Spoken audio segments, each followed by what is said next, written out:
Usted está en El Radar, en Blue Radio.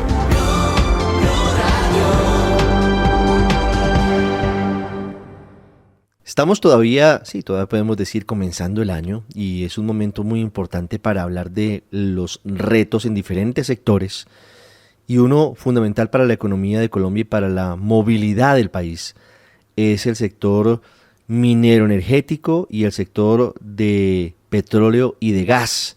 El presidente Petro estuvo hace unos días en Davos, en el Foro Económico Mundial, y ratificó su intención de no conceder nuevas licencias de exploración y explotación petrolera y de gas a partir de su gobierno.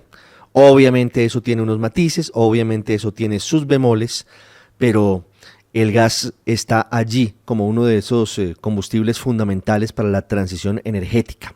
La presidenta del gremio de Naturgas es Luz Estela Murgas, que está con nosotros para hablar de esta situación, para hablar de cómo afronta el sector este año 2024 y de noticias que también tienen que ver con inversiones y con diferentes decisiones que se han adoptado. Hola, doctora Murgas, bienvenida. Gracias por estar con nosotros. Muy buenas tardes y buenos días para todos. Ricardo, muchísimas gracias por esta invitación. ¿Cómo afronta el sector del gas este año que empieza, este 2024? ¿Cuál es la situación? El año pasado, finalizando, se presentaron tal vez algunas dificultades en el suministro de algunas empresas, de algunas industrias grandes en la costa Caribe, pero en general siempre es un sector estable que además llega a cada rincón del país. El gas natural que utilizan millones de colombianos está disponible, garantizado de manera permanente. ¿Cómo afrontan este 2024? Bueno, yo creo que el gran reto del 2024 y los siguientes años es que garanticemos el suministro de gas de una manera confiable. Y cuando digo garantizar el suministro de gas es que trabajemos con los proyectos estratégicos que van a agregar moléculas de gas para garantizar ese servicio, no solo de gas, también de energía eléctrica, Ricardo, porque en esta época del fenómeno del Niño, por supuesto, la generación térmica de gas es fundamental para que todos tengamos continuidad en la prestación del servicio. Tú mismo lo has dicho, 36 millones de colombianos hoy tienen gas en sus casas, pero tenemos también otro reto, y el otro reto adicional es sustituir el uso de leña para la cocción en hogares vulnerables, que están no solamente en zonas rurales, sino también en zonas intermedias. ¿Y por qué el gas, Ricardo? Para importante aclararle a la audiencia. El gas natural, a diferencia de combustibles tradicionales, es un energético de bajas emisiones. ¿Por qué de bajas emisiones? Porque emite menos CO2, por ejemplo, en el segmento de transporte que el uso del diésel o de la gasolina, porque emite menos material particulado fino que la gasolina y el diésel también en el segmento de transporte, casi que los eléctricos no se emite material particulado fino que afecta la calidad del aire. Dos, y además porque sin lugar a dudas es un energético que puede dar seguridad a la intermitencia de la energía eólica y solar en el proceso de transición energética. Entonces eso lo hace clave para que podamos mantener seguridad al tiempo que contemos con energías más limpias como la del gas natural. La coyuntura actual, doctora Murgas, es bien particular porque por cuenta del fenómeno del Niño disminuye el nivel de los embalses y eso hace que se empiecen a activar los planes B, que en muchos casos para que llegue la energía a nuestros hogares y que llegue a las industrias tenga que provenir de las termoeléctricas, que se mueven con gas. ¿Ese gas está garantizado? Sí. El gas para las termoeléctricas está garantizado en este fenómeno del Niño y en los siguientes años, para las termoeléctricas.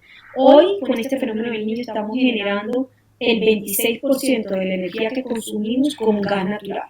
En los fenómenos del Niño anterior, ese valor inclusive llegó a estar en el 40%, razón por la cual se convierte en una necesidad del país que nosotros le demos prioridad a incrementar la oferta de gas local y que también habilitemos todas las fuentes de gas natural externas, Ricardo, que no nos generen, por supuesto, ninguna dependencia, pero que nos permita tener confiabilidad para este y los próximos años. Colombia lo que necesita es que construyamos y trabajemos conjuntamente un plan de seguridad energética a largo plazo, no solamente para en el corto 2025 y 2026, sino en el mediano y largo plazo. Lo cierto es que sí tenemos un potencial, Ricardo, un potencial que puede inclusive convertir a Colombia en exportador de gas. ¿Dónde está ese potencial? En el Mar Caribe. proyectos que hoy son operados por Petrobras, por Shell, por Oxy en asociación con Ecopetrol, unos que van a entrar antes que otros, pero que sin lugar a dudas pueden cubrir el 100% de la demanda térmica y no térmica del mediano y del largo plazo, e incluso servir de exportación para llenar otros mercados. Claro, y eso es bien importante, pero hablando de la conversión de aquellos vehículos que están todavía con combustibles fósiles, hablando de gasolina y diésel, ¿cómo va el proceso de conversión para que sean movidos a través de gas natural? Incrementamos las conversiones en el año 2023 a un 63% comparadas con el año 2022. Eso significa que principalmente el segmento de taxistas en vehículos livianos tomaron la decisión de pasarse de gasolina a gas. Lo que se hace es una transformación del motor. Ese kit para transformar ese motor de gasolina a gas en la mayoría de las ciudades es subsidiado por las compañías distribuidoras de gas, y por supuesto se toma la decisión por los alivios económicos que representa el costo del combustible. Un taxista o un taxi que pueda tener doble jornada durante un día puede llegarse a ahorrar en un mes hasta 1,5 millones de pesos solo por efectos del combustible pasándose a gas natural. Entonces ahí tuvimos unos resultados muy positivos que seguramente van a seguir creciendo este año. Pero también tuvimos resultados positivos en transporte de carga pesada, Ricardo. Incrementamos las ventas en 342 unidades en el 2023, adicionales a las del año 2022. Y ahí hay un interesante, digamos, productos que van a motivar a transportadores pequeños, personas naturales que tienen un camión o que tienen 2 camiones, a tomar la decisión de pasarse a gas natural. ¿Por qué? Porque tienen un bono de chatarrización que cubre hasta el 90% del valor presente neto del vehículo que se chatarriza, porque además el gobierno nacional a través de Bancoldes les está otorgando un bono para sustituir esos vehículos de hasta 120 millones de pesos, y la industria del gas natural les ofrece un crédito con tasas competitivas de interés hasta el 75% del valor faltante.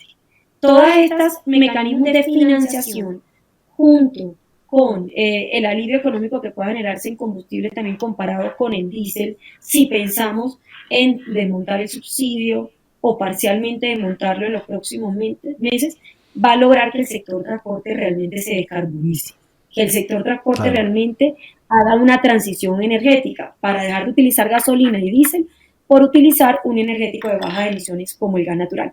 Ricardo, quiero darte un dato que es importante. Nosotros el año pasado medimos la huella de carbono de toda la industria del gas natural. Es decir, cuánto se contamina desde que se produce el gas en boca de pozo hasta que llega a nuestras casas o hasta que se utiliza para la combustión. Y el resultado es sorprendente. Nosotros o la industria es responsable del 1% del total de gases de efecto invernadero que se emiten en Colombia. De las 279 millones de toneladas de CO2 equivalentes que se emiten, la industria emite 2.8 millones de toneladas. Eso ratifica que es un energético de bajas emisiones y que tenemos un compromiso real con la descarbonización y con la lucha contra el cambio climático. A futuro, ¿cuál es el panorama del sector teniendo en cuenta la decisión del presidente Petro, doctora Murgas, de no ampliar la exploración hacia nuevos yacimientos, pero además con la expectativa que por ahora solamente es un anuncio, pero que podría eventualmente concretarse, aunque cada día es más difícil, de importar gas de Venezuela? ¿Cuál es el panorama frente a esas dos situaciones? Las inversiones en este sector son inversiones que dan resultados en el largo plazo. Por eso las señales de política pública son importantes para jalonar la inversión y la toma de decisiones en los momentos que corresponden. Voy a darte un ejemplo. Nosotros, el primer contrato que suscribió la Agencia Nacional de Hidrocarburos en el año 2003, cuando fue constituida, un contrato que se llama Tairón. Ese contrato se suscribió en el año 2004, a principios del 2004. Y el primer pozo es costa afuera, y el primer pozo descubridor fue en el año 2013. Y el segundo pozo se acaba de perforar en este primer trimestre del año 2024. Entonces, hay que tomar decisiones oportunas en este sector para que tengan un resultado en el largo plazo que garanticen seguridad energética. Cuando el presidente anuncia no suscripción de nuevos contratos de exploración y producción de gas, porque con los vigentes puede garantizar seguridad por este tiempo, lo que está haciendo no es solamente impactando el suministro en el largo plazo, está también a mi juicio impactando el actual, porque esa señal de política pública puede retrotraer inversión. Entonces las compañías hacen las inversiones que están comprometidas, pero no más allá, para encontrar más gas, y eso es preocupante, pero más allá de eso también puede, por supuesto, retrasar los licenciamientos ambientales, las consultas que se tienen que dar de los proyectos. ¿Y por qué lo puede retrasar? Es una mucha que su presidente cuesta a una industria en el largo plazo, sí, porque no suscribirá nuevos contratos, pues sencillamente se opone a que los procesos de consulta previa se cierren para la ejecución de los actuales. Porque si un funcionario escucha que el gobierno no suscribir contratos a largo plazo, entonces le da prioridad a los 800.000 trámites que tiene sobre el escritorio, ¿sí? Entonces yo sí creo que esas señales de política pública tienen un impacto a futuro, pero también tienen un impacto en la ejecución actual. Y lo más importante ahora, con el decaimiento de la inversión que se notó el año pasado en los indicadores económicos, con la inflación que además de que se ubicó, digamos, en unos puntos por debajo, sigue siendo un gran reto en materia logística para el desarrollo de estos proyectos, entre otras variables económicas como el PIB y otras. Lo cierto es que lo más importante es poder incentivar inversión y traer inversión a Colombia, que no se vaya a otros países de la región, a Guyana, que no se vaya a Trinidad y Tobago, donde sí están desarrollando grandes proyectos de gas. Esto es muy importante porque nos toca a todos, el sector de las energías de transición como el gas natural en medio de esta situación. Muchísimas gracias, doctora Luz Estela. Mil gracias a ti, Ricardo, por este espacio y aquí dispuesto siempre a compartir información con ustedes. Usted está en el radar en Blue Radio.